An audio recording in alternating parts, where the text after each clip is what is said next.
السلام عليكم عروري ودكتور أختر وإذا كلا حد ليس حنونك كورونا فيروس أما كوفيد 19 هذا هو حنسو شيغني وأنا سو براني calaamadaha lagu garto qofku inuu xanuunsanayo oo uu hayo xanuunkani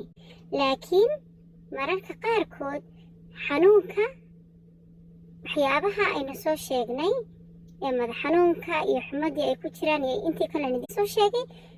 mararka qaarkood dadka kuma badhacaan oo dadku ma ogaadaan inay xanuunsanayaan mararka qaarkood dadka in baa ku dhacda oo ama xumad baa ku dhici karta keliya ama waxa ku dhici kara madax xanuun ama waxa ku dhici kara cumaha xanuuna marka khasab maaha